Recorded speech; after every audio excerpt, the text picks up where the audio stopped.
Je m'appelle Carmen, et je pensais vivre le plus beau moment de ma vie. Les préparatifs de mon mariage avec Javier battaient leur plein, et Barcelone semblait briller d'une lumière particulière en cet été ensoleillé. Chaque jour apportait son lot de petites joies, le choix des fleurs, l'essayage de ma robe, la dégustation du gâteau. Tout semblait parfait, jusqu'à ce fameux dimanche. Ce jour-là, nous étions invités à déjeuner chez mes beaux-parents, Dolores et Fernando. Une invitation habituelle qui ne présageait rien de particulier. J'avais même hâte d'y aller pour partager les dernières nouvelles concernant l'organisation de la cérémonie. Arrivés devant leur maison dans le quartier de Gracia, Javier et moi échangeâmes un regard complice. L'odeur alléchante de la paella de Dolores flottait déjà dans l'air. Ça sent bon, dis-je en souriant à Javier. Il me rendit mon sourire et sonna à la porte. Dolores apparut, resplendissante dans sa robe d'été fleurie. Bienvenido, mi querido, s'exclama-t-elle en nous embrassant chaleureusement. Nous entrâmes dans la maison fraîche, un soulagement par rapport à la chaleur extérieure. Fernando nous attendait dans le salon, un verre de sangria à la main. Salut, nous lança-t-il joyeusement. Le repas se déroula dans une ambiance détendue. Nous parlions de tout et de rien, évoquant parfois quelques détails du mariage. Je ne me doutais pas un instant de ce qui allait suivre. Alors que nous dégustions le dessert, une crème catalane dont Dolores avait le secret, ma belle-mère posa sa cuillère et me regarda fixement. Carmen, querida, il y a quelque chose dont nous devons parler. Son ton sérieux me fit lever les yeux de mon assiette. Je remarquai alors que Javier et Fernando échangeaient des regards entendus. Oui, Dolores, répondis-je, une pointe d'inquiétude dans la voix. C'est à propos de la liste des invités pour le mariage, commença-t-elle. Nous pensons qu'il faudrait y apporter quelques modifications. Mon cœur se serra. La liste des invités avait été un sujet de discussion difficile ces dernières semaines. Nous avions finalement trouvé un équilibre entre nos familles respectives et nos amis. Quelle modification, demandai-je prudemment. Dolores prit une profonde inspiration avant de lâcher sa bombe. Nous pensons qu'il serait préférable de retirer tes parents, Antonio et Maria, de la liste des invités. Je restai bouche bée, incapable de prononcer le moindre mot. Avais-je bien entendu ? Et nous voudrions les remplacer par quelques-uns de nos amis, ajouta-t-elle, comme si c'était la chose la plus naturelle du monde. Je me tournai vers Javier, cherchant son soutien, mais à ma grande surprise, il acquiesçait. Javier, murmurai-je, incrédule. Je pense que c'est une bonne idée, Carino, dit-il doucement. Mes parents ont beaucoup d'amis importants qui pourraient être utiles pour notre avenir. Je n'en croyais pas mes oreilles. Comment pouvait-il suggérer une chose pareille ? Comment Javier pouvait-il être d'accord ? Mais, ce sont mes parents, balbutiai-je, sentant la colère monter en moi.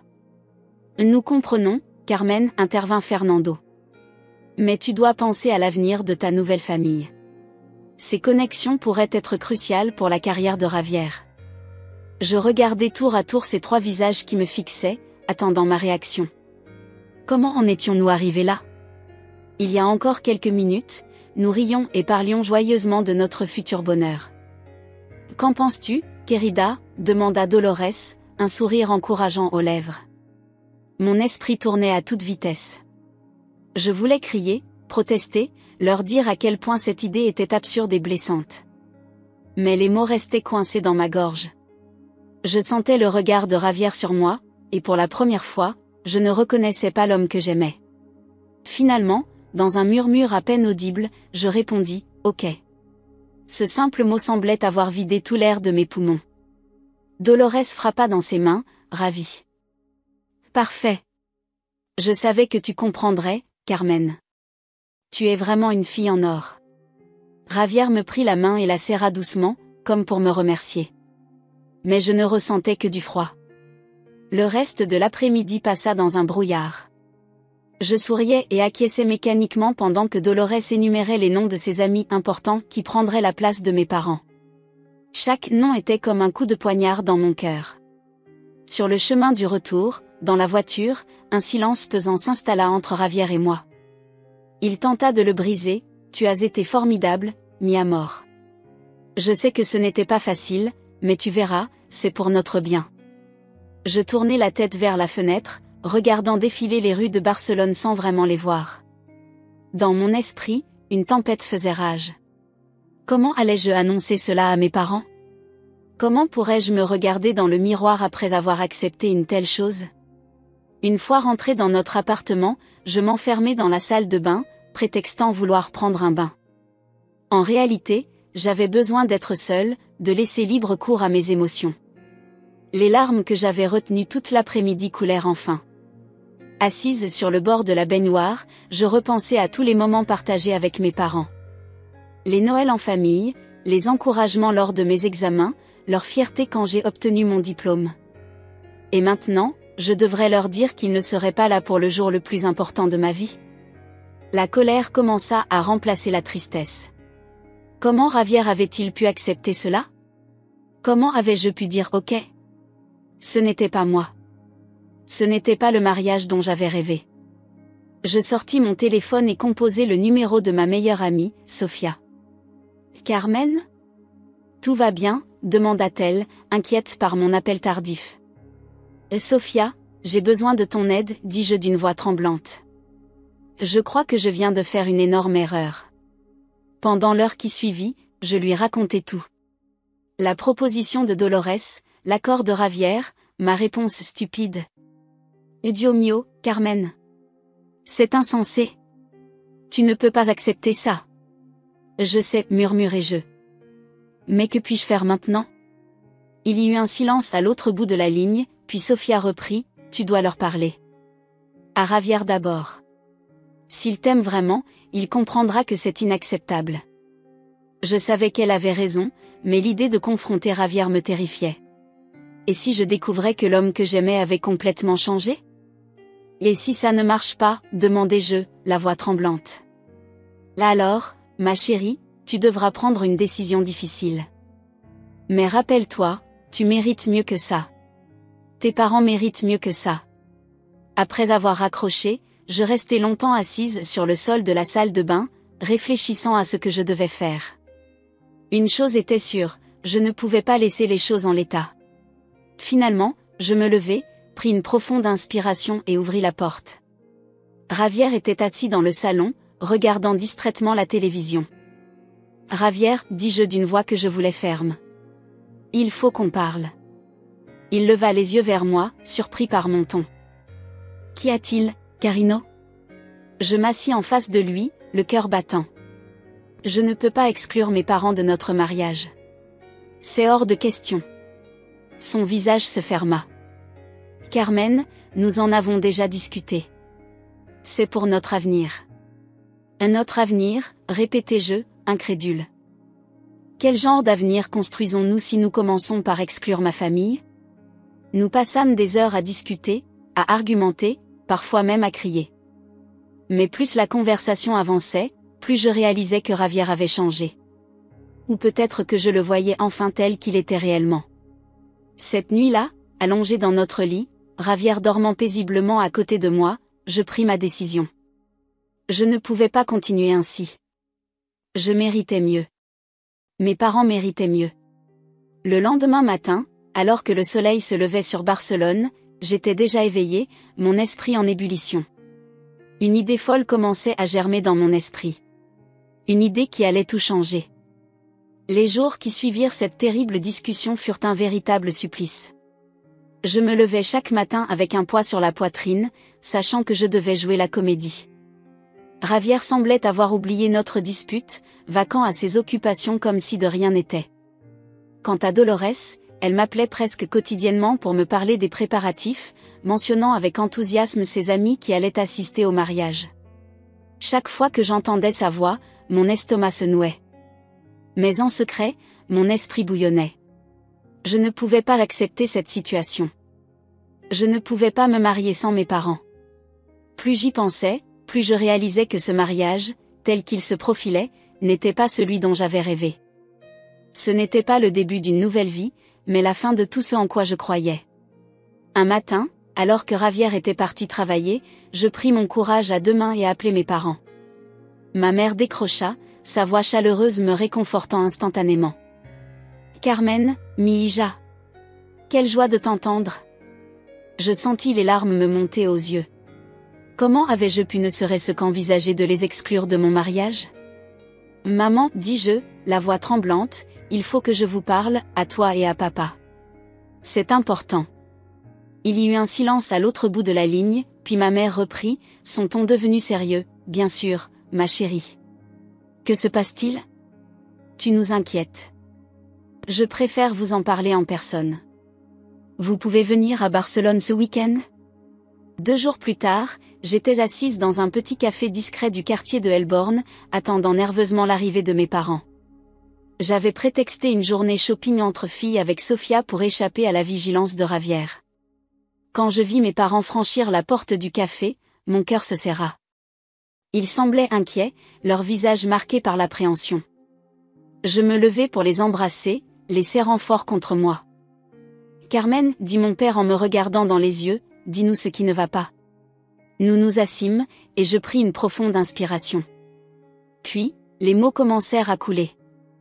Je leur racontai tout, la demande de Dolores, l'accord de Javier, ma réponse initiale. Au fur et à mesure que je parlais, je voyais leur visage passer de la surprise à la colère, puis à la tristesse. « Oh, Minina, murmura ma mère, les larmes aux yeux. Comment ont-ils pu te demander une chose pareille? Mon père, lui, serrait les poings sur la table. C'est inacceptable. Je vais aller parler à ce Javier et à ses parents. Et non, papa, dis-je en posant ma main sur la sienne. J'ai un plan. Mais j'ai besoin que vous me fassiez confiance. Ils me regardèrent, intrigués. Je leur expliquai alors ce que j'avais en tête. À mesure que je détaillais mon idée, je vis leurs expressions changer. La colère fit place à la surprise, puis à une lueur de fierté dans leurs yeux. « Tu es sûre de vouloir faire ça, Carmen ?» demanda ma mère, inquiète. Je hochai la tête. « C'est la seule façon. Je ne peux pas me marier dans ces conditions. Je ne peux pas commencer ma vie de couple sur un tel mensonge. » Mon père prit ma main. « Nous sommes avec toi, quoi que tu décides. Mais es-tu certaine de ne pas le regretter? » Je regardais mes parents, ces 2 personnes qui m'avaient toujours soutenue, qui m'avaient appris l'importance de l'honnêteté et du respect. La seule chose que je regretterais serait de ne pas être fidèle à moi-même et à mes valeurs. Après notre rencontre, je me sentis à la fois soulagée et terrifiée. Le plan était en marche, mais la partie la plus difficile restait à venir. Le lendemain, je me rendis à la Sagrada Familia. Je n'avais pas pris rendez-vous, espérant que le père Enrique serait disponible.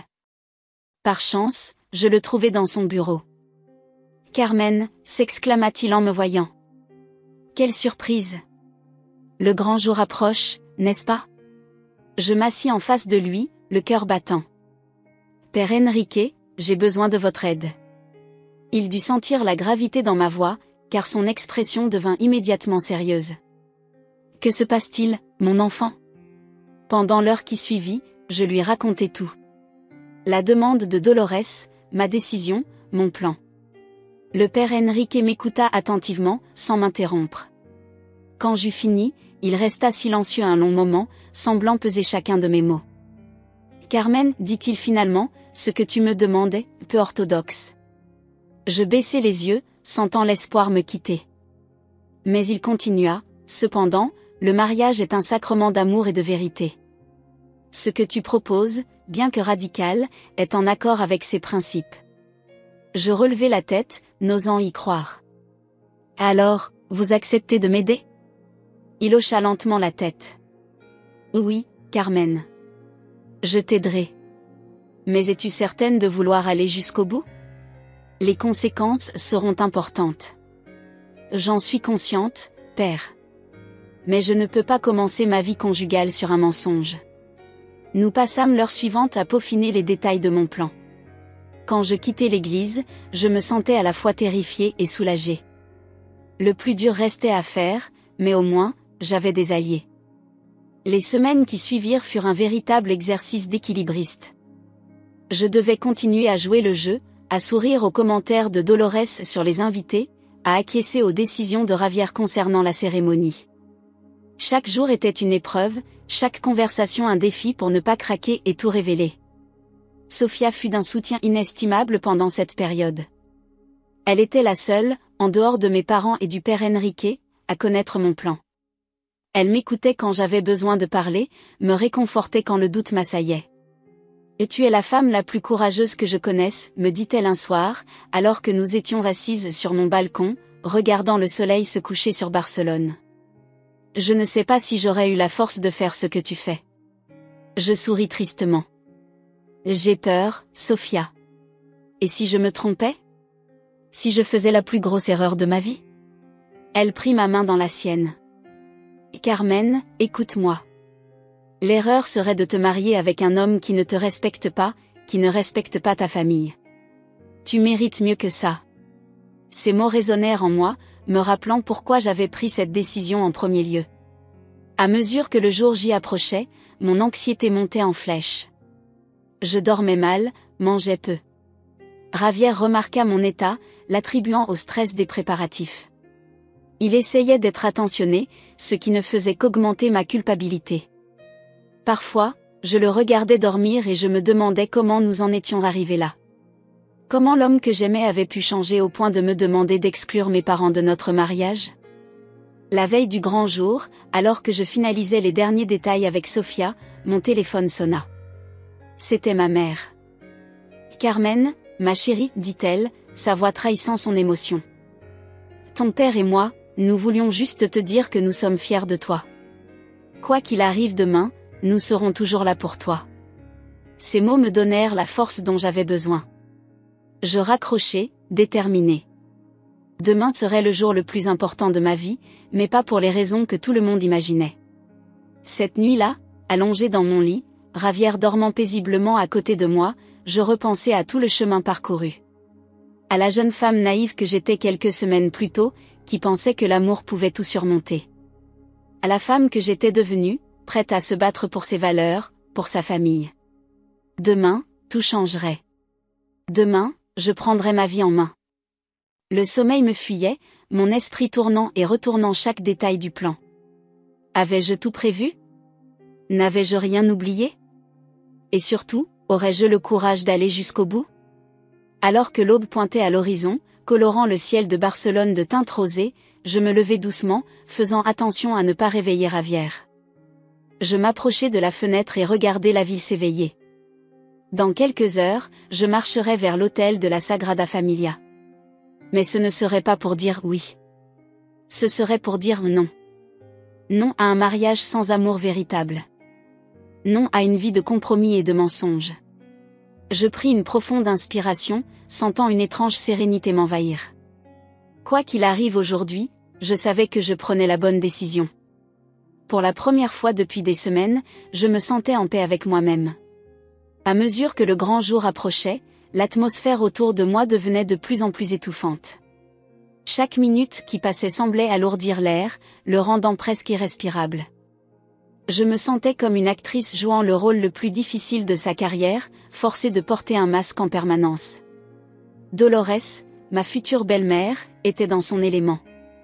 Elle rayonnait littéralement, prenant les commandes de chaque aspect des préparatifs avec une énergie qui aurait pu être admirable dans d'autres circonstances. Chaque jour apportait son lot de nouvelles décisions, de changements de dernière minute, et bien sûr, de commentaires sur les invités prestigieux qui allaient assister à la cérémonie. « Carmen, querida, me dit-elle un jour alors que nous étions en train de choisir les arrangements floraux, tu ne peux pas imaginer à quel point je suis excitée. » Le juge Ramirez a confirmé sa présence. C'est un vieil ami de Fernando, tu sais. Et le docteur Martinez, ce chirurgien renommé, sera là aussi. Oh, et n'oublions pas Maria Elena, la femme du maire. Je hochai la tête, forçant un sourire sur mon visage. C'est merveilleux, Dolores, répondis-je, espérant que ma voix ne trahissait pas mon manque d'enthousiasme. Elle continua, imperturbable, j'ai aussi réussi à convaincre le chef Rodrigo de s'occuper du menu. Il a un restaurant étoilé, tu sais. Normalement, il ne fait pas de mariage, mais pour nous, il a fait une exception. Chacun de ces mots était comme un coup de poignard. Ces gens, ces invités de marque, prenaient la place de ma famille, de mes amis d'enfance. Je pensais à mes parents, qui devraient rester chez eux le jour du mariage de leur fille unique. Mon cœur se serrait à cette idée. Javier, quant à lui, semblait de plus en plus distant. Il passait ses journées au bureau, rentrant tard le soir, prétextant un gros dossier à boucler avant le mariage. Quand il était à la maison, il était souvent distrait, perdu dans ses pensées. Nos conversations se limitaient aux détails pratiques du mariage ou à des banalités sur la journée. Un soir, alors que nous dînions en silence, je tentai d'engager une conversation plus profonde. « Javier, comment sais-je, es-tu vraiment heureux de ce mariage ?» Il leva les yeux de son assiette, surpris par ma question. « Bien sûr, Carino. » Pourquoi cette question ? Je jouais avec ma nourriture, cherchant mes mots. C'est juste que, tout cela semble si loin de ce dont nous avions rêvé au début. Tous ces invités que nous connaissons à peine, l'absence de mes parents. Il posa sa fourchette, son visage se fermant légèrement. Carmen, nous en avons déjà parlé. C'est pour notre avenir. Ces connexions sont importantes. Plus importantes que la famille, insistai-je. Il soupira, passant une main dans ses cheveux. Ce n'est pas si simple. Tu sais que mes parents ont beaucoup investi dans ce mariage. Et ces gens peuvent vraiment nous aider dans notre carrière. Je sentis la colère monter en moi, mais je la réprimai. Ce n'était pas le moment de craquer, pas maintenant. Je comprends, dis-je simplement, reprenant mon masque de futur marié docile. Le reste du dîner se déroula dans un silence pesant. Les jours passaient, et je sentais le regard inquiet de Sofia sur moi. Ma meilleure amie était la seule à connaître mon véritable état d'esprit, la seule à qui je pouvais me confier sans retenue. Un après-midi, alors que nous étions censés faire les derniers essayages de nos robes, Sofia m'entraîna dans un petit café discret. « Carmen, dit-elle en prenant mes mains dans les siennes, je m'inquiète pour toi. Tu as l'air éteinte. » Je tentai de sourire, mais je savais que c'était inutile. Sofia me connaissait trop bien. « Je vais bien, Sofia. C'est juste le stress des préparatifs. » Elle secoua la tête. « Non, c'est plus que ça. Je te connais depuis que nous sommes enfants. Je n'ai jamais vu ce regard dans tes yeux. C'est comme si tu étais en train de t'éteindre de l'intérieur. » Ces mots firent céder le barrage que j'avais construit autour de mes émotions. Les larmes commencèrent à couler sur mes joues, silencieusement d'abord, puis en sanglots incontrôlables. Sofia me prit dans ses bras, me berçant doucement. « Oh, Carmen, murmura-t-elle. Tu es sûre de vouloir aller jusqu'au bout de ce plan ? Il est encore temps de tout arrêter. » Je secouai la tête, essuyant mes larmes. « Non, je dois le faire. Pas seulement pour moi, mais pour mes parents, pour tout ce en quoi je crois. Je ne peux pas commencer ma vie conjugale sur un tel mensonge. » Sofia me regarda longuement, puis hocha la tête. « Tu es la femme la plus courageuse que je connaisse, Carmen. Quoi qu'il arrive, je serai là pour toi. » Ces moments avec Sofia étaient comme des bouffées d'oxygène dans l'atmosphère étouffante qui m'entourait. Mais ils étaient rares et précieux, car je devais faire attention à ne pas éveiller les soupçons. La tension atteignit son paroxysme une semaine avant le mariage. Dolores avait organisé un dîner en petit comité pour célébrer les derniers jours avant la cérémonie. Bien sûr, sa définition de petit comité incluait une trentaine de personnes, toutes faisant partie de son cercle social prestigieux. La soirée se déroulait dans un restaurant chic du centre-ville. J'étais assise entre Javier et un homme d'affaires influent dont je ne me souvenais plus du nom. La conversation tournait autour des derniers potins de la haute société barcelonaise, des affaires en cours, des projets immobiliers. Je me sentais complètement déconnectée, comme si j'assistais à la scène de l'extérieur de mon propre corps. Soudain, la voix de Dolores s'éleva au-dessus du brouhaha, et bien sûr, nous sommes tous ravis que Carmen ait compris l'importance de cette union pour notre famille. N'est-ce pas, querida ? Tous les regards se tournèrent vers moi. Je sentis mon cœur s'accélérer, ma gorge se nouer. Pendant un instant, je fus tentée de tout révéler, de crier la vérité à tous ces gens. Mais je me ressaisis, forçant un sourire sur mon visage. Et bien sûr, Dolores. Je suis ravie de faire partie de cette famille. Les mots me brûlaient la gorge alors que je les prononçais. Javier me serra la main sous la table, probablement pensant me réconforter. Mais ce geste ne fit qu'accentuer mon malaise. Le reste de la soirée passa dans un brouillard. Je souriais, Je hochais la tête, je répondais poliment aux questions, mais à l'intérieur, je hurlais. Cette nuit-là, de retour à la maison, je ne pus dormir. Allongé dans le lit, écoutant la respiration régulière de Ravière, je me demandais pour la énième fois si je prenais la bonne décision. N'étais-je pas en train de tout gâcher? De ruiner ma vie et celle de Ravière? Mais chaque fois que le doute m'assaillait, je repensais à mes parents, à leur amour inconditionnel, à leur sacrifice pour moi. Je pensais à mes propres valeurs, à l'importance que j'accordais à l'honnêteté et à l'intégrité. Et je savais que je ne pouvais pas reculer. Les jours qui suivirent furent un tourbillon de derniers préparatifs. Essayage de dernière minute, vérification des listes d'invités, répétition à l'église. Chaque détail était scruté, chaque moment planifié. Et à chaque instant, je sentais le poids de mon secret peser sur mes épaules. Sophia restait mon roc, mon point d'ancrage dans cette tempête. Elle était là à chaque fois que je sentais que j'allais craquer, me rappelant pourquoi je faisais tout cela. « Tu es plus forte que tu ne le crois, Carmen, me dit-elle la veille du grand jour, alors que nous prenions un café sur ma terrasse. Demain, tu vas reprendre le contrôle de ta vie. Peu importe ce qui arrivera, tu pourras être fière de toi. » Je regardais le soleil se coucher sur Barcelone, ses rayons dorés illuminant la Sagrada Familia au loin. Demain, à cette heure-ci, tout serait terminé. Pour le meilleur ou pour le pire, ma vie ne serait plus jamais la même. Cette nuit-là, alors que Ravière dormait paisiblement à côté de moi, je restais éveillée, repensant à notre histoire. Comment en étions-nous arrivés là? Quand exactement avions-nous commencé à nous éloigner l'un de l'autre? Y avait-il eu un moment précis où j'aurais pu changer le cours des choses? Je me levai silencieusement et allai sur le balcon. La ville était calme, seuls quelques bruits lointains de circulation troublaient le silence de la nuit. Je pensais à mes parents, qui devaient être aussi éveillés que moi, anxieux pour le lendemain. Je pensais à Dolores et Fernando, probablement excités à l'idée de voir leur fils faire un bon mariage. Je pensais à tous ces invités qui allaient assister à un spectacle dont ils ne soupçonnaient pas la véritable nature. Et je pensais à moi-même. À la jeune femme pleine d'espoir et d'amour que j'étais il y a quelques mois encore.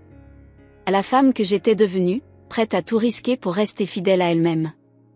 Alors que l'aube commençait à poindre à l'horizon, je pris une profonde inspiration. Dans quelques heures, je marcherai vers l'autel de la Sagrada Familia. Mais ce ne serait pas pour dire oui à une vie de compromis et de mensonges. Ce serait pour dire non à tout ce qui n'était pas en accord avec mes valeurs et mes convictions. Quoi qu'il arrive aujourd'hui, je savais une chose avec certitude, je serais enfin libre.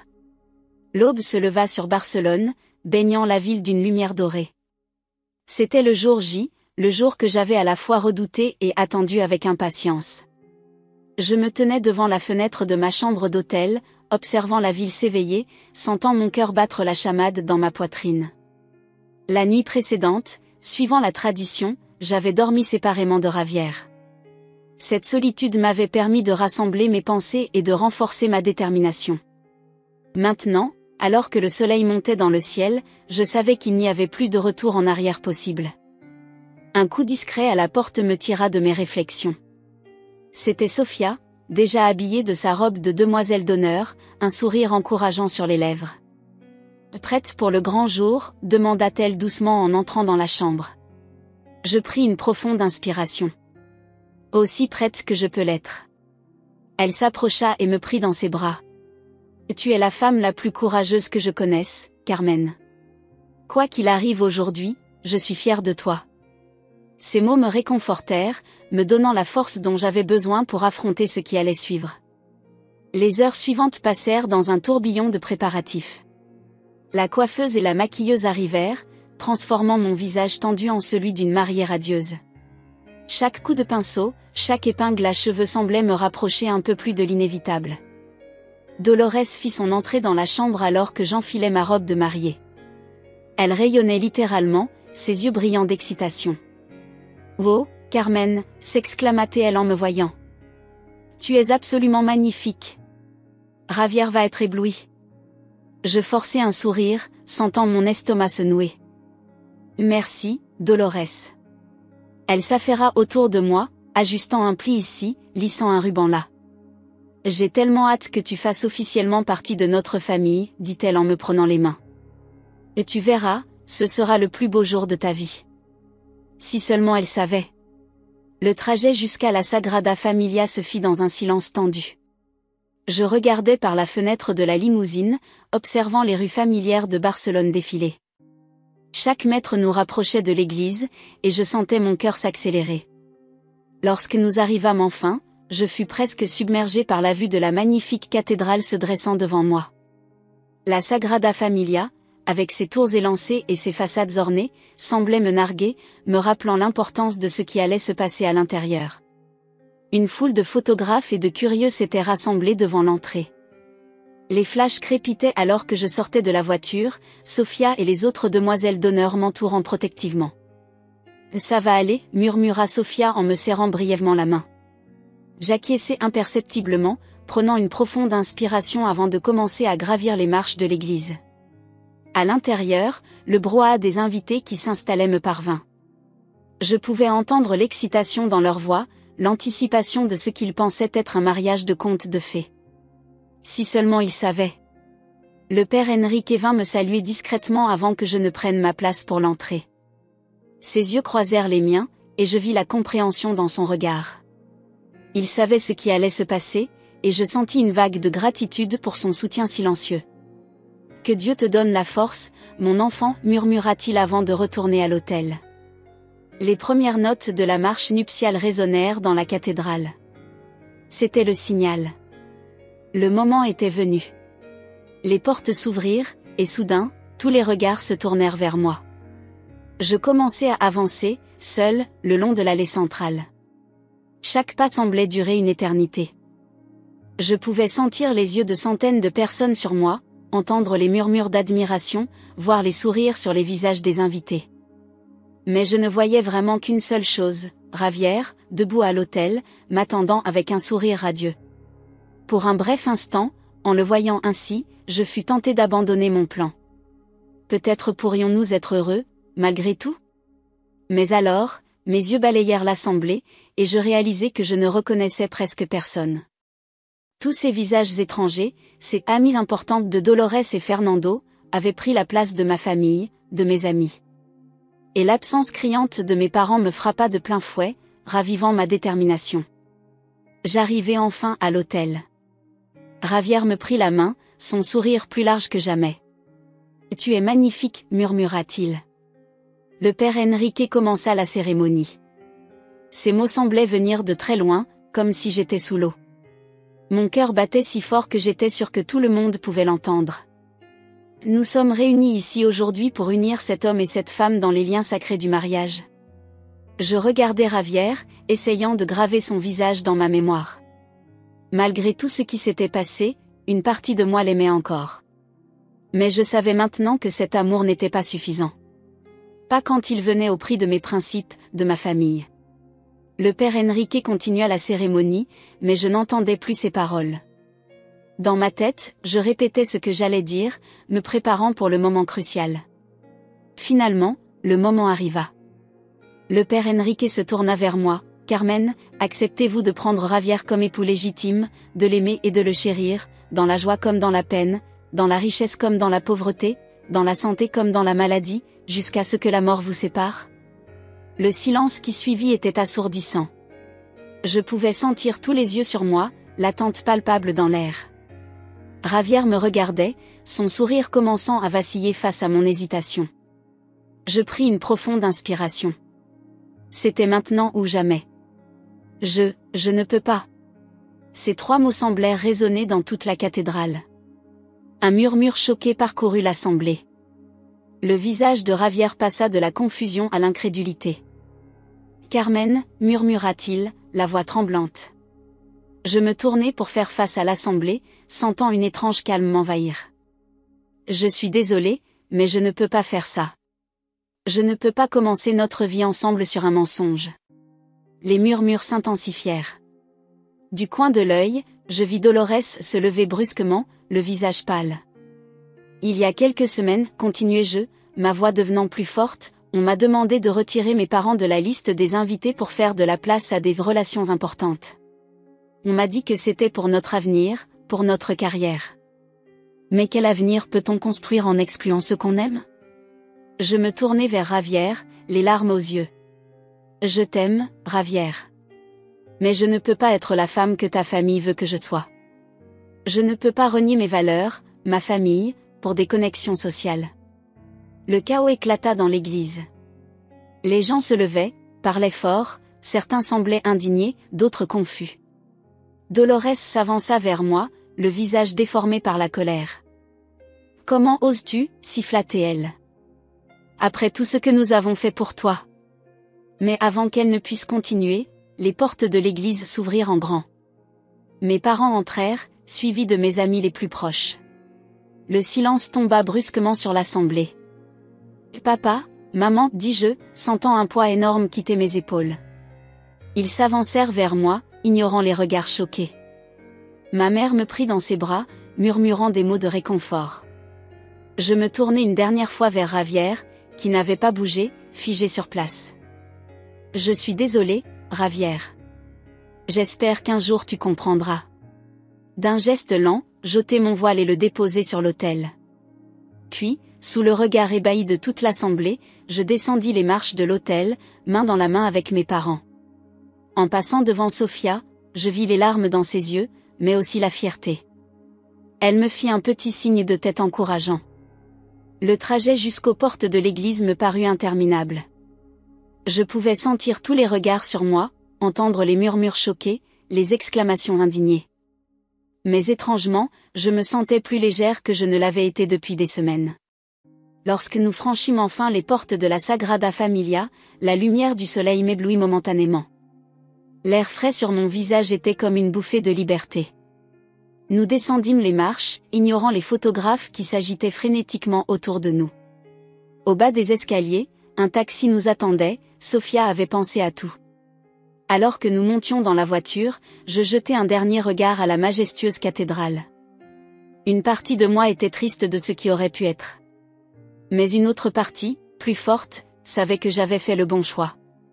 Le taxi démarra, nous éloignant de la Sagrada Familia, de Ravière, de la vie que j'avais failli choisir. Je ne savais pas ce que l'avenir me réservait, mais pour la première fois depuis longtemps, j'avais hâte de le découvrir. Le taxi filait dans les rues de Barcelone, nous éloignant de la Sagrada Familia et du chaos que je venais de provoquer. Le silence régnait dans la voiture, chacun d'entre nous perdu dans ses pensées. Ma mère tenait ma main, la serrant doucement de temps en temps comme pour s'assurer que j'étais bien là. Mon père, assis à l'avant, jetait de fréquents coups d'œil dans le rétroviseur, son visage partagé entre l'inquiétude et la fierté. Soudain, la réalité de ce que je venais de faire me frappa de plein fouet. J'avais dit non. J'avais refusé de me marier devant des centaines de personnes. J'avais choqué la haute société barcelonaise, probablement ruiné la réputation de la famille de Ravière, et peut-être même compromis sa carrière. Une vague de panique menaça de me submerger. « Respire, ma chérie, » murmura ma mère, sentant mon trouble. « Tu as fait ce qu'il fallait. » Je pris une profonde inspiration, essayant de calmer les battements frénétiques de mon cœur. Avais-je vraiment fait ce qu'il fallait? N'avais-je pas tout simplement détruit ma vie et celle de Ravière par pur égoïsme? Le taxi s'arrêta devant un petit café dans le quartier de Gracia. C'était là que nous avions prévu de nous retrouver après la cérémonie. Sophia nous y attendait déjà, ayant quitté l'église peu après nous. Son visage s'illumina en nous voyant arriver. « Carmen » s'exclama-t-elle en me prenant dans ses bras. « Tu as été incroyable !» Nous nous installâmes à une table à l'écart, commandant des cafés dont nous avions tous grand besoin. Pendant un moment, personne ne parla. L'adrénaline commençait à retomber, laissant place à une fatigue écrasante. « Alors, dit finalement mon père, brisant le silence, que fait-on maintenant ?» C'était la question à 1 million d'euros. Que faisais-je maintenant? J'avais passé tellement de temps à me préparer pour ce jour, à planifier mon refus, que je n'avais pas vraiment réfléchi à ce qui viendrait après. Je ne sais pas, admis-je, ma voix à peine plus forte qu'un murmure. « Tu peux venir habiter chez nous le temps qu'il faudra », proposa immédiatement ma mère. L'idée était tentante. Retourner dans ma ville natale, loin de tout ce chaos, loin de Barcelone et de ses souvenirs. Mais une partie de moi savait que ce ne serait qu'une fuite temporaire. Je pense que je vais rester ici, dis-je finalement. J'ai besoin d'affronter les conséquences de mes actes. Mes parents échangèrent un regard, puis mon père hocha la tête. Nous sommes fiers de toi, Carmen. Quoi que tu décides, nous serons toujours là pour toi. Ces mots me réchauffèrent le cœur, me rappelant pourquoi j'avais pris cette décision en premier lieu. Pour ma famille, pour mes valeurs, pour moi-même. Soudain, mon téléphone, que j'avais oublié dans mon sac, se mit à vibrer frénétiquement. Des dizaines de notifications apparurent à l'écran, appels manqués, messages, alertes de réseaux sociaux. Le monde extérieur nous rattrapait. « Oh mon Dieu !» murmura Sofia en regardant son propre téléphone. « Carmen, tu es en train de devenir virale. » Elle me montra son écran. Des vidéos de mon refus à l'hôtel circulaient déjà sur les réseaux sociaux. Les ## Carmen dit non et #mariée fugueuse étaient en train de devenir tendance. Je sentis mon estomac se nouer. Je n'avais pas pensé aux répercussions médiatiques de mon acte. Dans ma tête, cela devait rester une affaire privée, familiale. Mais bien sûr, avec tous ces invités importants, comment avais-je pu être si naïve ? Qu'est-ce que je vais faire ? Demandai-je, la panique montant dans ma voix. Sofia posa une main rassurante sur mon bras. On va gérer ça ensemble. Pour l'instant, je suggère que tu éteins ton téléphone et que tu prennes un peu de recul. J'acquiesçai, reconnaissante pour son calme et sa présence d'esprit. Alors que j'allais éteindre mon téléphone, un message de Javier apparut à l'écran. Mon cœur fit un bond dans ma poitrine. Carmen, il faut qu'on parle. S'il te plaît. Je montrai le message à mes parents et à Sofia. Devais-je répondre ? L'ignorer ? Je pense que tu devrais lui parler, dit mon père après un moment de réflexion. Pas maintenant, mais bientôt. Vous avez tous les deux besoin de fermer ce chapitre correctement. Je savais qu'il avait raison, mais l'idée de faire face à Javier me terrifiait. Comment pourrais-je expliquer mes actions sans le blesser davantage ? Le reste de la journée passa dans un brouillard. Nous restâmes au café, protégés du monde extérieur, discutant de l'avenir, des conséquences possibles, de ce que je devais faire ensuite. Sofia partit à un moment donné pour aller chercher quelques affaires à mon appartement, l'appartement que je partageais avec Javier jusqu'à ce matin. Quand elle revint, son visage était grave. Les paparazzis commencent à s'assembler devant l'immeuble, nous informa-t-elle. Je pense qu'il serait mieux que tu ne rentres pas là-bas pour le moment. La réalité de ma nouvelle situation commençait à s'imposer. J'étais sans domicile, au centre d'un scandale médiatique, et je venais de bouleverser la vie de nombreuses personnes. La culpabilité et le doute menaçaient de m'engloutir. Et si j'avais fait une terrible erreur, murmurai-je, plus pour moi-même que pour les autres. Ma mère me prit dans ses bras. Ma chérie, écoute-moi. Tu as suivi ton cœur. Tu as été fidèle à tes valeurs. Ce n'est pas une erreur. Mais j'ai blessé tellement de gens. Parfois, intervint mon père, il faut savoir blesser pour éviter une plus grande souffrance à long terme. Tu as évité un mariage qui t'aurait rendue malheureuse, qui aurait pu se terminer par un divorce douloureux des années plus tard. Ces mots étaient sensés, mais la culpabilité persistait. Je pensais à Javier, à la douleur et à l'humiliation qu'il devait ressentir. Je pensais à Dolores et Fernando, à leur colère et leur déception. Même si je savais que j'avais fait le bon choix pour moi, je ne pouvais m'empêcher de me sentir coupable pour la peine que j'avais causée. Le soir tombait sur Barcelone quand nous décidâmes finalement de quitter le café. Sofia avait réservé une chambre d'hôtel pour moi, un endroit discret où je pourrais me cacher du monde pendant quelques jours. Alors que nous nous apprêtions à partir, une silhouette familière entra dans le café. C'était le père Enrique. Il nous repéra immédiatement et s'approcha de notre table. « Carmen, dit-il doucement.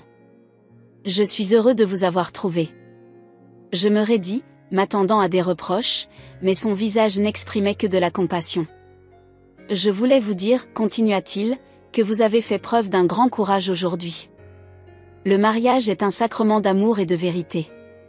En refusant de le célébrer dans le mensonge, vous avez honoré son véritable sens. » Ces mots me touchèrent profondément, apaisant une partie de ma culpabilité. « Merci, mon père, murmurai-je, les larmes aux yeux.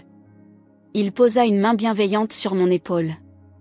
Le chemin qui vous attend ne sera pas facile, mais vous avez fait le bon choix. N'en doutez jamais. Après le départ du père Enrique, nous nous dirigeâmes vers l'hôtel. La nuit était tombée sur Barcelone, transformant la ville en un paysage de lumière scintillante. Alors que nous marchions, je ne pus m'empêcher de penser à toutes les fois où Javier et moi avions arpenté ces mêmes rues, main dans la main, plein de rêves et de projets. Arrivés à l'hôtel, mes parents m'embrassèrent tendrement avant de partir. Ils avaient décidé de rester quelques jours à Barcelone, logeant dans un hôtel voisin pour être près de moi. « Appelle-nous à n'importe quelle heure si tu as besoin de quoi que ce soit », insista ma mère. Sofia resta avec moi, insistant pour passer la nuit dans ma chambre. « Tu ne devrais pas être seule ce soir », dit-elle fermement. Une fois dans la chambre, l'épuisement de la journée me rattrapa. Je m'effondrai sur le lit, encore vêtue de ma robe de mariée froissée. Sofia s'assit à côté de moi, caressant doucement mes cheveux. « Et tu veux en parler ?» demanda-t-elle doucement. Je secouai la tête. Je n'avais pas la force de parler, pas maintenant. Tout ce que je voulais, c'était dormir et oublier, ne serait-ce que pour quelques heures, le chaos que j'avais déclenché. Mais le sommeil ne vint pas facilement. Je passais des heures à me tourner et me retourner, rejouant les événements de la journée dans ma tête. Le visage choqué de Javier, la colère de Dolores, les murmures de la foule. Tout se mélangeait dans un tourbillon d'émotions et de regrets. Au petit matin, alors que les premiers rayons du soleil filtraient à travers les rideaux, je me levai doucement, faisant attention à ne pas réveiller Sofia qui dormait sur le canapé. Je m'approchai de la fenêtre et regardai Barcelone s'éveiller. La ville semblait la même qu'hier, et pourtant tout avait changé. Mon monde avait basculé en l'espace de quelques heures. J'avais perdu un futur mari, une belle famille, peut-être même des amis. Mais j'avais gagné quelque chose de plus précieux, la fidélité envers moi-même. Je ne savais pas ce que l'avenir me réservait. Je savais que les jours à venir seraient difficiles, remplis d'explications, de confrontations, peut-être même de poursuites judiciaires si la famille de Javier décidait de se venger. Mais pour la première fois depuis des semaines, je me sentais en paix avec moi-même. Je n'étais plus la mariée fugueuse, la femme qui avait dit non à l'hôtel. J'étais simplement Carmen, une femme qui avait eu le courage de suivre son cœur, quelles qu'en soient les conséquences. Alors que le soleil montait dans le ciel, illuminant les rues de Barcelone, je sentis un nouvel espoir naître en moi. Quoi que l'avenir me réserve, j'étais prête à l'affronter. Avec ma famille, mes vrais amis, et surtout, avec moi-même.